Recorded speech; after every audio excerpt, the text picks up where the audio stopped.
World's biggest astrology community in Tamil. Online Astro TV, வாழ்வின் வெளிச்சம். Online astro டிவியை கண்டு மகிழுங்கள். அடுத்ததாக வாழ்க்கையின் முன்னேற்றமும் சித்தர்களினுடைய வழிபாடும் பற்றி நமக்கு சிறப்பாக பேச வந்துள்ள பொருளாட்சியை சேர்ந்த சத்யா அவர்களை வருக வருக என அன்புடன் வரவேற்கின்றோம். ஓம் முருகா. அடி மீது அடி வைத்து அழகான நடை வைத்து விளையாட ஓடிவா முருகா, என்னோடு சேரவா முருகா, உன்னோடு சாய்ந்தாட உடலிங்கு தள்ளாட உயிர் மெல்ல ஏங்குதே குமரா, உன்னை காணும் ஆசைதான் குறைவா, கண்ணோடு ஒளி இல்லை வழிகாட்ட வா வா, என் மூச்சு எனதில்லை உனக்காக தேவா, விரைவாய் வருவாய் அழகாய் விளையாட ஓடிவா முருகா. ஓ முருகா. முருகப்பெருமானை வணங்கி எல்லோருக்கும் எல்லாம் கிடைக்கட்டும் என்ற தாரக மந்திரத்தின் நவரச நாயகனான எங்கள் எம்கேஆர் சாருக்கு முதற்கண் என் வணக்கத்தை உரித்தாக்குகிறேன். இவ்வண்ணம் வருகை தந்துள்ள ஜோதிடர்கள், ஜோதிட ஆசிரியர்களுக்கு என் வணக்கத்தை தெரிவித்துக் கொள்கிறேன். இந்நிகழ்ச்சியை ஆன்லைன் அஸ்ட்ரோ டிவியில் ஒளிபரப்பு செய்யும் அன்புள்ளம் கொண்ட முத்துப்பாண்டி கதிர் அண்ணாவுக்கு என் வணக்கத்தை உரித்தாக்குகிறேன். இன்றைய தலைப்பு வாழ்க்கையை முன்னேற்றும் சித்தர் வழிபாடு. சித்தர் வழிபாடுகள் தான் இன்றைய தலைப்பை நான் பேச வந்திருக்கேன். சித்தர் அப்படின்னா என்ன? சித் அப்படின்னாவே அறிவு அப்படின்னு அர்த்தம், சித்தினாவே வெற்றின்னு அர்த்தம். அப்போனா சித்தர்கள் எப்பொழுதும் வெற்றி அடைந்தவர்கள் அப்படின்னு சொல்லுவாங்க. அப்படின்னா என்னன்னா அஷ்டமா சித்திகளை அடைந்தவர்கள். அஷ்டமா சித்திகள் அப்படின்னா என்னன்னா அனிமான்னு சொல்றது. அவங்க எப்படி ஆவாங்கன்னா சிறிதளவில் ஆயிடுவாங்களாமா. அது அணு பார்த்துருக்கீங்களே, சிறிய அளவில் ஆகிற மாதிரி அணுகள், அந்த அணு மாதிரி சின்ன அளவில் ஆயிடுவாங்க. மகிழ்மா அப்படின்னா பெரிய அளவில் மலை அளவுக்கு உயரமாக பெருசாகிடுவாங்க. கரிமா அப்படின்னா கனத்தல் அப்படின்னா ரொம்ப வெயிட்டாக, இப்போ பூமியோட வெயிட் எப்படி இருக்கும் அந்த அளவுக்கு வெயிட்டாக வந்து அவங்க என்ன ஆயிடுவாங்கன்னா கனமாக ஆயிடுவாங்க. லகுமா அப்படின்னா லேசாக அப்படியே ஆகிறது. லேசான்னா காற்று எப்படி இருக்குங்க லேசாக அந்த அளவுக்கு ஆகிற மாதிரி. பிராத்தி அப்படின்னா எங்கேயும் செல்றது. பிராகியம் அப்படின்னா நினைச்சதை வந்து முடிக்கிறது. இப்போ நினைக்கிறாங்கன்னா அந்த விஷயத்த முடிக்கிறது. ஈசத்துவம் அப்படின்னா இறைத்தன்மை. அப்படி இது வசித்தம் அப்படின்னா வந்து வசியம் பண்ணுறது. இது எல்லா கலைகளிலும் வந்து சிறந்து விளங்குபவர்கள் தான் பார்த்திங்கன்னா சித்தர்கள். இது மட்டும் இல்லை, மருத்துவ கலை வந்து சிறந்து விளங்கியவர் பார்த்திங்கன்னா சித்தர்கள் சொல்லலாம். இப்போ இது மட்டும் இல்லாமல் நிறைய பாடல்களை வந்து எழுதியிருக்கிறாங்க. அதாவது மனிதன் எப்படி வாழலாம், எப்படி வாழக்கூடாது அப்படிங்கிற பல விஷயங்களை வந்து எடுத்துரைத்திருக்கிறாங்க. இப்போ இவங்க இந்த அஷ்டமா சித்திகள் அப்படின்னா 8ன்னு சொல்லலாங்க. அந்த அஷ்டமா சித்திகள் அவங்க பெற்றிருக்கிறாங்க. அதான் சொன்ன பார்த்தீங்களா, அவங்க சிறுசாவாங்க பெருசாவாங்க, எப்படி மேஜிக் மாதிரி தான் சொல்லுவாங்களே, குழந்தைகிட்ட நம்ம சொல்லுவாங்களா மேஜிக் அப்படிங்கிற மாதிரி. அப்படின்னா சித்தர்கள் வந்து மேஜிக் மாதிரி என்னது சிறுசாகிறது பெருசாகிறது லேசாகிறது எங்கேயும் போகிறது நினச்சாங்கன்னா முடிக்கிறது, இதா மாதிரி ஒரு விஷயத்தெல்லாம் வந்து அவங்க செஞ்சுருக்காங்க. எப்படி செஞ்சுருக்காங்க அப்படின்னா மேஜிக்கில் இல்லைங்க, யோகாவை வந்து கற்றுக்குறாங்க. யோகாவை அதாவது யோகா அப்படின்னா என்ன அப்படின்னு பார்த்தீங்கன்னா அவங்க இது பண்ணினது இமயம் அப்படிங்கிறது தீய பழக்கத்தை ஃபஸ்ட்டு விட்டுட்டாங்க. நியாயமம் அப்படிங்கிறது நல்ல பழக்கங்களை வந்து செஞ்சுக்கிட்டாங்க. ஆசனம் அப்படிங்கிறது எக்ஸசைஸ் பண்ணுறது. பிராணயாமம் அப்படிங்கிறது மூச்சு பயிற்சி. அப்புறம் பிரித்திகாரம் அப்படிங்கிறதும் ஒரு வகையான பயிற்சி. தாரணை அப்படிங்கிறது மனநிலையை வந்து ஒருநிலைப்படுத்துதல். தியானம்ங்கிறது எல்லா தவநிலைக்கும் லாஸ்ட் நிலை தான் வந்து பார்த்திங்கன்னா ஆழ்ந்த தியானம். அந்த நிலைக்கு வந்து பார்த்திங்கன்னா சித்தர்கள் மட்டும்தான் அந்த நிலைக்கு போயிருக்காங்க. நம்மளெல்லாம் உட்காந்து மெடிடேஷன் பண்ணுங்கன்னு சொன்னீங்கன்னா நம்மளுக்கு என்ன மைண்டில் ஓடும் அப்படின்னா எல்லா நினைவுகளும் வந்துட்டு போகும். எல்லா ஞாபகம் நம்ம என்ன பண்ணோம், நேற்று என்ன பண்ணோம் அப்படிங்கிற மைண்ட் செட்டெல்லாம் வந்து வந்துட்டு போகுது. அவ்வளோ சீக்கிரமாக நம்ம வந்து தியானம் வந்து பண்ண முடியாது. ஆனால் சித்தர்கள் வந்து பார்த்திங்கன்னா ஆழ்ந்த நிலைக்கு போகிறாங்க. போயிட்டு தான் லாஸ்ட் ஸ்டேஜ் தான் என்னென்னா அவங்க வந்து சமாதி நிலை அடைதல். சமாதி நிலை அப்படின்னா அவங்க வந்து இறக்குறதுல சாதாரண இறப்புடன் சேராது, பிரபஞ்ச உணர்வுடன் வந்து அவங்க கலந்துரும், அவங்களோட உடலும் உயிரும் வந்து கலந்துரும். இப்படி இந்த நிலையை வந்து அடையிறாங்க. இது வந்து என்னன்னா ஃபஸ்ட்டு வந்து அவங்க யோகா வந்து கற்றுக்குறாங்க. யோக கலையை வந்து ஃபஸ்ட்டு அஷ்டமா யோகா அப்படிங்கிற விஷயத்த வந்து கற்றுக்கிட்டு அதுக்கப்புறம் தான் அஷ்டம சித்திகளை பெறுறாங்க. எப்படி பெறுறாங்கன்னா அதை சொல்கிறேன்ல பார்த்தீங்களா, நான் சிறுசாகிறது பெருசாகிறது காற்றுல பறக்கிற மாதிரி இந்த விஷயங்கள்லாம் வந்து பண்ணுறாங்க. அப்புறம் அவங்க நினச்சாங்கன்னா ஒரு விஷயம் அப்படிங்கிறது முடிச்சிருவாங்க. அந்த மாதிரி விஷயம்லாம் கிடைக்கணும் அப்படின்னா அந்த விஷயத்த வந்து அவங்க இந்த யோக கலையை கற்றுக்கிட்டங்காட்டி தான் அந்த விஷயத்தெல்லாம் அவங்க வந்து செய்ய முடிஞ்சிச்சு. இப்போ நம்ம ஒரு கோயிலுக்கு போகிறோம், பூஜை புனஸ்காரங்கள் செய்கிறோம். அது மட்டும் இல்லாமல் நம்ம என்ன யோக கலையும் கற்றுக்கணும். யோகா அப்படின்னா அது செய்கிற உடற்பயிற்சி, மூச்சு பயிற்சி, இது மாதிரி விஷயத்தில் வந்து நம்ம சிறப்பாக செய்யணும். ஏன்னா சித்தர்கள் வழிபடுறது மட்டும் இல்லை, நான் இப்போ சித்தர்கள் வழிபாடு எடுத்திருக்கேன். இப்போ சித்தர்கள் வழிபாடுனா ஃபஸ்ட்டு அவங்கள போய் நம்ம கோயிலில் போய் தரிசனம் பண்ணுறது மட்டும் இல்லை, அவங்க சொன்ன கருத்துக்களை வந்து ஃபஸ்ட்டு ஃபாலோ பண்ணணும். ஃபஸ்ட்டு அவங்க சொன்ன கருத்துக்களை ஃபாலோ பண்ணிவிட்டு யோக கலையை வந்து நம்மளும் முடிந்தளவு கற்றுக்கணும். அப்புறம் நம்ம சித்தர் நிலைக்கு அடையாட்டியும் பரவாயில்ல, நான் எல்லாரும் சித்த நிலை அடையணும், இறைவனை ஞானத்தை அடையணும் அப்படிங்கிறத ஒரு முழுமையான ஒரு விஷயம். ஆனால் நம்ம அந்த அளவுக்கு போகாட்டினாலும் ஒரு 50% ஒரு எக்ஸசைஸ் ஆசனங்கள் செய்கிறது, ஒரு மூச்சு பயிற்சி செய்கிறது, இதெல்லாம் வந்து சிறப்பாக இருக்கும். இந்த அவங்க சொன்ன கருத்துக்களை ஃபாலோ பண்ணிவிட்டு யோகா கலையும் கற்றுக்கிட்டு அதுக்கப்புறம் அவங்கள நம்ம போய் வழிபட்டோம் அப்படின்னா தான் சிறப்பான ஒரு ரிசல்ட்டு நம்மளுக்கு கிடைக்கும். இப்போ வந்து பார்த்துட்டிங்கன்னா அவங்க சொன்னது தான் நான் சொல்கிறேன். சித்தர்கள் சொன்ன விஷயம், 2 வேளை மட்டும்தான் உணவு உட்கொள்ள வேண்டும்னு சொல்லியிருக்கிறாங்க. 2 நேரம் தான் சாப்பிடணும். ஒரு நேரம் என்னென்ன அப்படின்னா ஃப்ரூட்ஸ் வந்து எடுத்துக்கலாம். இரவில் மட்டும்தான் உறங்கணும். காலை நேரத்தில் வந்து யாருமே வந்து என்ன பண்ணக்கூடாதுங்கன்னா தூங்கக்கூடாது. காலையில் நம்ம தூங்குறோம் அப்படின்னாலும் மேக்ஸிமம் ஒரு 20 மினிட்ஸ்க்கு மேலே தூங்கக்கூடாது. அப்படியே இருந்தாலும் உடம்பு சரியில்லை, ஏதாச்சும் ஒரு விஷயம் அப்படின்னா தான் தூங்கணும். அப்புறம் மலமும் சிறுநீரகத்தை வந்து எக்காரணத்தை கொண்டு அடக்கக்கூடாது. காலையில் எழுந்தவுடன் ஃபஸ்ட்டு என்ன பண்ணணும்னா தண்ணி குடிச்சிடணும் அப்படின்னு சொல்லியிருக்கிறாங்க. நம்ம எல்லாருமே என்ன பண்ணுறோங்க, டீ காஃபி ப்ரஷ் பண்ணாமே குடிச்சிடுறோம். அந்த விஷயத்த வந்து பண்ணக்கூடாது. ஆனால் என்ன பண்ணணும்னா தண்ணி குடிக்கணும். தண்ணினா நார்மலான வாட்டர் இல்லை. இப்போ என்னென்னா சுடுதண்ணியை வந்து அதாவது தண்ணியை வந்து நல்லா கொதிக்க வச்சு, சுடுதண்ணினா நம்ம லைட்டாக கேஸில் வச்சு லைட்டாக சூடாயிருச்சா அப்படி தான் குடிச்சிடுறோம். அப்படி குடிக்கக்கூடாது. நல்லா கொதிக்க வச்சு அது ஆறுன பின்னாடி அந்த தண்ணியை தான் நம்ம குடிச்சிட்டு வரணும். அப்புறம் இந்த விஷயம், அப்புறம் மோர் வந்து அதிகமாக எடுத்துருக்கோம். இப்போ வந்து சம்மர் சீசன் போயிட்டு இருக்குது, மோர் நம்ம அதிகமாக எடுத்துக்கிறோம். ஜென்ஸாக இருந்தாங்கன்னா வாரத்துக்கு ஒரு முறை கண்டிப்பாக முக சவரம் வந்து சேவிங் பண்ணுவாங்களா, அந்த விஷயத்த வந்து அவங்க செஞ்சுருக்கணும். பெண்களாக இருந்தால் மாதத்துக்கு ஒரு முறை வந்து கண் மை இட்டுக்கொள்ள வேண்டும். இந்த விஷயத்தெல்லாம் ஃபாலோ பண்ணணும்னு சித்தர்களே வந்து அவர்களுடைய நூட்களில் வந்து சொல்லியிருக்கிறாங்க. இதுவும் இல்லாமல் மூச்சு பயிற்சி வந்து செய்யணும். ஓகேங்களா, மூச்சு பயிற்சி செஞ்சால் வந்து சிறப்பாக இருக்கும். இப்போ வந்து யோகாவில் வந்து சிறப்பாக போயிட்டு இருக்கிறது வந்து வேதாத்ரி மகரிஷி ஐயாவோடைய இது யோக கலைகள் வந்து சிறப்பாக போயிட்டுருக்குது. அறிவு திருக்கோயிலில் வந்து சிறப்பாக போயிட்டுருக்குது. அதில் வந்து ஆசனங்களும் நீங்கள் செஞ்சுக்கலாம், நீங்கள் தவங்களும் கற்றுக்கலாம். ஃபஸ்ட்டு ரொம்ப கஷ்டமாக தான் இருக்கும். ஏன்னா இந்த விஷயத்த வந்து சித்தர்கள் எளிதில் அடைஞ்சிருக்க மாட்டாங்க. அவங்களும் பல வருடங்கள் வந்து ப்ராக்டிஸ் பண்ணி தான் அடைஞ்சிருப்பாங்க. அதனால மாதிரி நம்மளும் என்ன பண்ணணும்னா அந்த பயிற்சி ஆசனங்கள், இந்த எக்ஸசைஸு, இந்த தியானம், இதெல்லாம் வந்து கொஞ்சம் கொஞ்சமாக நம்ம கற்றுக்கிட்டு இந்த வழிபாடை சித்தர்கள் கோயிலுக்கு போய் நம்ம வழிபாடு எடுத்துக்கிட்டா 100% ரிசல்ட் கிடைக்கும். ஓகேவா, நம்ம ஃபஸ்ட்டு நம்ம மனசை வந்து அமைதி நிலைப்படுத்திட்டு தான் அந்த கோயிலில் போய் கும்பிடணும். நம்ம கோயிலுக்கு போகிறோம், சித்தர் கோயிலுக்கு போக சொன்னால் நல்லாயிருன்னு சொல்லி நம்ம போனால் என்ன பண்ணுறோம், ஃபோனை பார்க்குறோம். இல்லாட்டி ஒரு ஒர்க்குக்கு போகிறாங்கன்னா இந்த டைம் ஆச்சு போகணும் அப்படின்னா முழு மனசு அங்கே இருக்கிறது இல்லை. ஓகேவா, இந்த தியானங்கள் நம்ம பண்ணி பழகிட்டோம் அப்படின்னா என்ன ஒர்க் இருந்தாலும் நம்ம அந்த இடத்துல இறைவனை நம்ம வழிபடுறோம் அப்படின்னா அந்த நிலைக்கு நம்ம அந்த இடத்துல வந்துடுவோம். அதுக்காக தான் மனதை ஒருநிலைப்படுத்துறதுக்கு டக்குன்னு வந்துடாதுங்க. மனநிலையை ஒருநிலைப்படுத்துறது டைம் எடுக்கும். நீங்கள் பண்ண வந்து அந்த மாதிரி ஒரு சந்தோஷம் எதுலேயும் கிடைக்காது. அமைதியாக ஒரு தியான நிலை அறிவு திருக்கோயிலெல்லாம் போய் பார்த்தீங்கன்னா நல்லா இருக்கும்.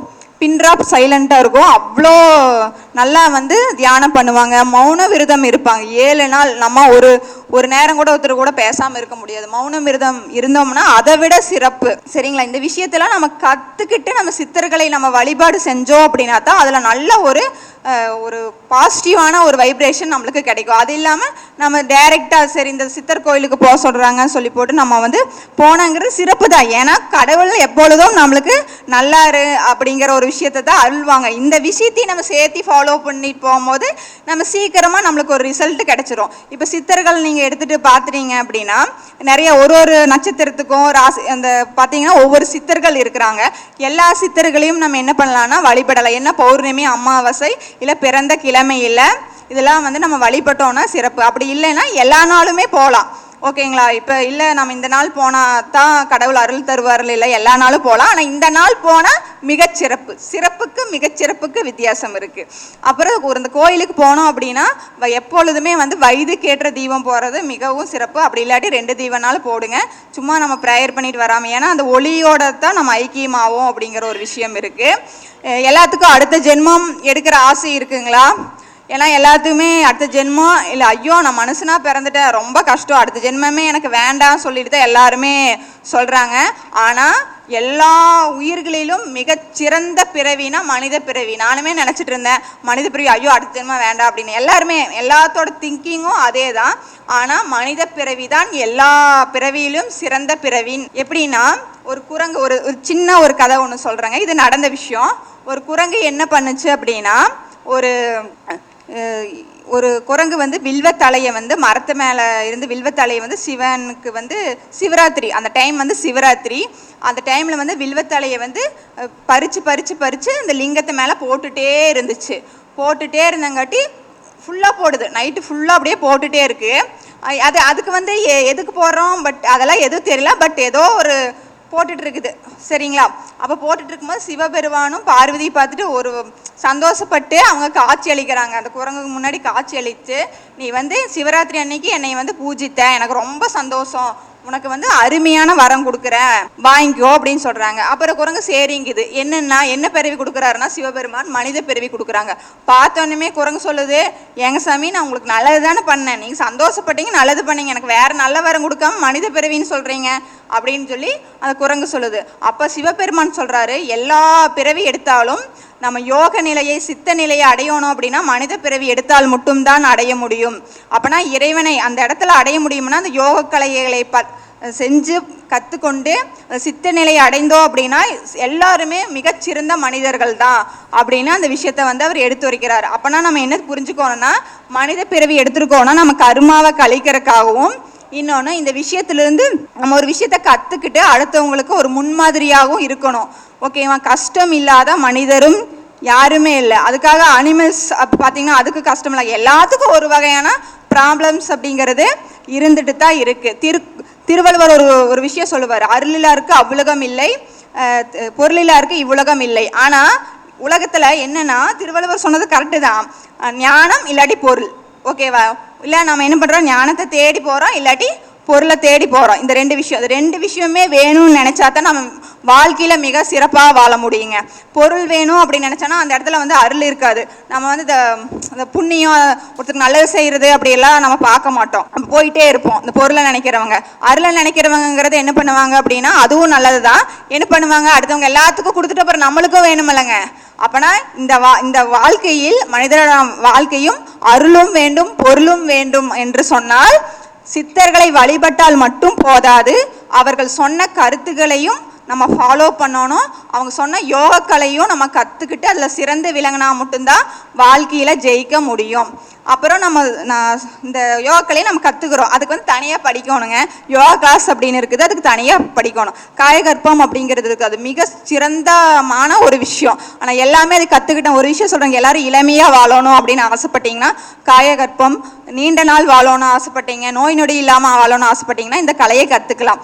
இந்த கலையை வந்து அறிவு திருக்கோயிலில் வந்து மிகச்சிறப்பாக சொல்லி கொடுத்துட்ருக்காங்க. சென்டரில் இருக்குது, யோகா சென்டரில் ஒவ்வொரு விஷயத்துலையும் சொல்லிகிட்டு இருக்காங்க. ஏன்னா அந்த விழிப்புணர்வு வந்து யாருக்குமே அந்த விஷயம் வர்றதில்ல, அது செஞ்சுட்டீங்கன்னா சிறப்பாக இருக்கும். இப்போ அந்த விஷயத்தையும் யோகக்கலையும் நம்ம கற்றுக்கிட்டு நம்ம சித்தர் கோயிலுக்கு போய் நம்ம ப்ரேயரும் பண்ணிட்டு அடுத்தது நம்ம என்ன பண்ணணும் அப்படின்னா அப்படியே விட்டுறக்கூடாது.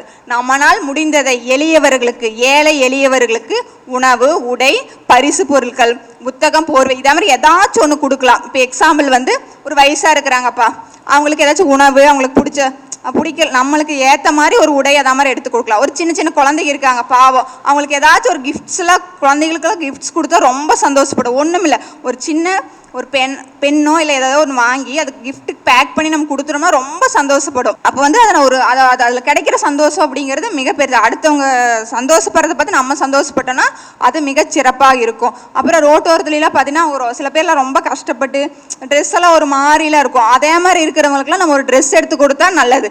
நம்ம என்ன பண்ணுறோம் அப்படின்னா நல்லா இருக்கிறவங்களுக்கு தான் செய்கிறோம். இப்போ எக்ஸாம்பிள் கோயிலுக்கு போட்டால் நிறைய அன்னதானங்கள் பண்ணிட்டு இருக்கிறோம், நல்லது தான், நான் இல்லைன்னு சொல்லலை. ஆனால் இல்லாத இடங்களுக்கு இந்த தேர்வோரெலாம் பார்த்தீங்கன்னா பாவம், இந்த கொரோனா டைம்லலாம் பார்த்தா சில பேர்லாம் நல்லது செஞ்சுட்டு இருந்தாங்க, சாப்பாடு செஞ்சு கொண்டு வந்து கொடுத்துட்டு இருந்தாங்க.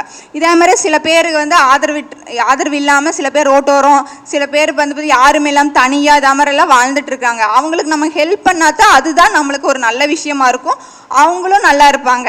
அதை விட்டுப்பாட்டு இருக்கிறவங்களுக்கு செஞ்சோம் அப்படிங்கிறது அது சிறப்பாக இருக்காது, நம்ம செய்கிறதோ அது வேல்யூவாக இருக்காது.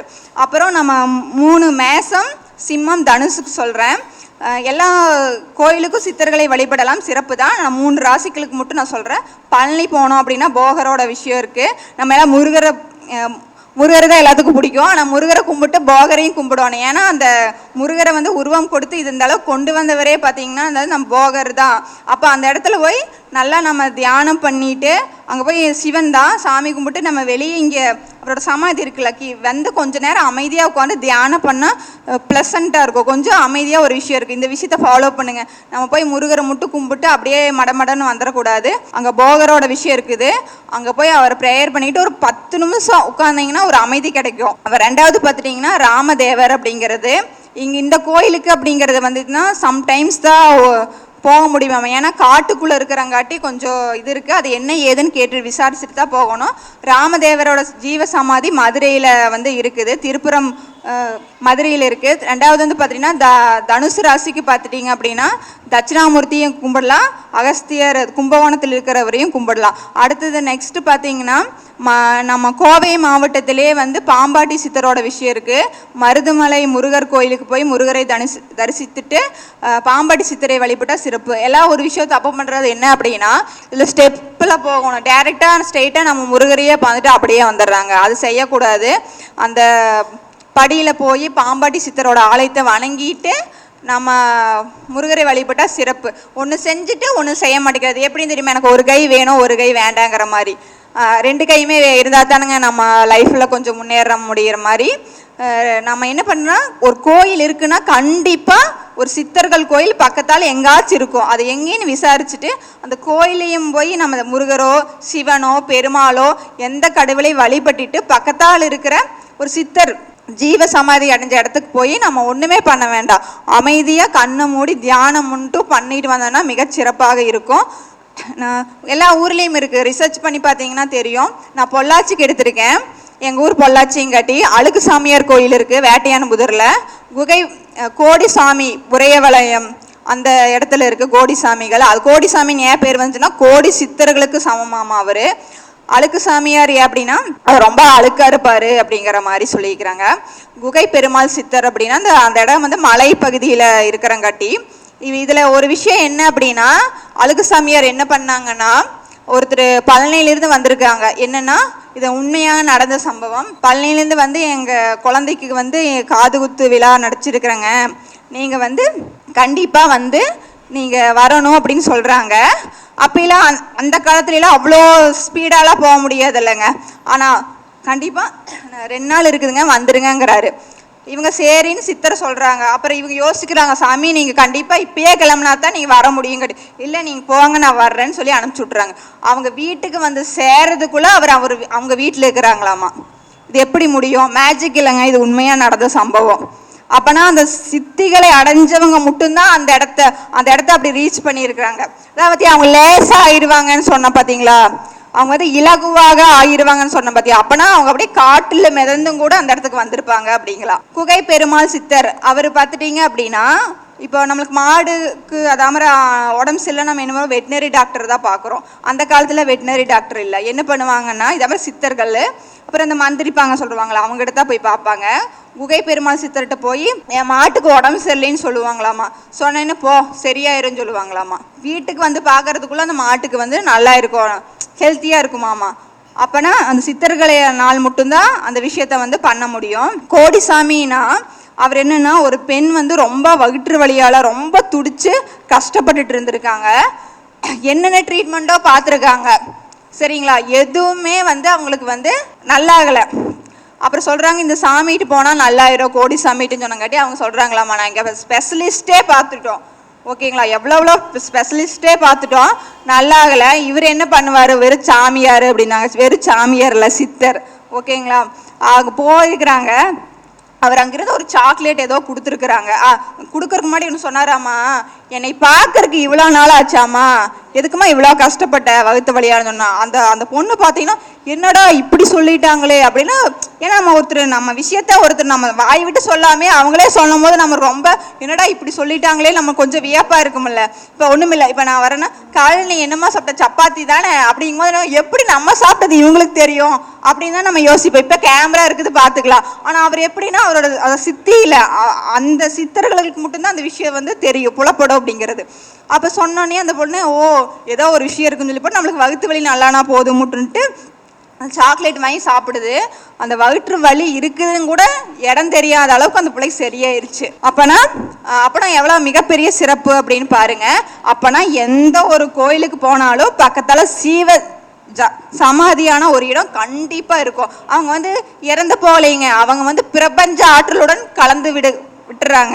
அப்போ வந்து என்ன பண்ணணும் அப்படின்னா, அந்த இடத்துல போய் நம்ம தியானமோ பண்ணிட்டு வெளியே வந்து தானங்கள் செய்ய, அந்த இடத்துக்குள்ள போகும்போது நம்மளும் யோகாவை செஞ்சு பழகிட்டு நல்ல எண்ணத்தை எண்ணிட்டு நல்ல விஷயத்த சொல்றது, நல்ல செயலை செய்யறது, இந்த விஷயத்தையும் நம்மளையும் ஃபாலோ பண்ணிட்டு அவங்க சொன்ன கருத்துக்களையும் ஃபாலோ பண்ணிட்டு அங்கே போய் நம்ம வழிபாடு செஞ்சுட்டு நிறைய தர்மங்களும் தானங்களும் நம்ம செஞ்சுட்டோ இருந்தோம் அப்படின்னா கண்டிப்பாக நம்ம வாழ்க்கையில் முன்னேறிடுவாங்க, கண்டிப்பாக முன்னேற முடியும். இந்த சித்தர்களை வழிபட்டால் பார்த்தீங்கன்னா தொழில் முன்னேற்றம் ஏற்படும், வறுமை நீங்கும், நோய்களிலிருந்து நம்ம விடுபட்டுக்கலாம் அப்படின்னு சொல்லி என்று கூறி எனக்கு பேச வாய்ப்பளித்த எங்கள் குருநாதருக்கு என் நன்றியை பாதத்தில் சமர்ப்பிக்கிறேன். நன்றி, வணக்கம், வாழ்க வளமுடன். ஓ முருகா, வெற்றிவேல் முருகனுக்கு அரோகரா. என் பேர் ஆர்கே சத்யா. என் நம்பர் 78100000555739. நன்றி. நமக்கு சித்தர்கள் வழிபாட்டு முறைகளை பற்றி சிறப்பாக கூறிய சத்யா அவர்களை கௌரவிக்கலாம்.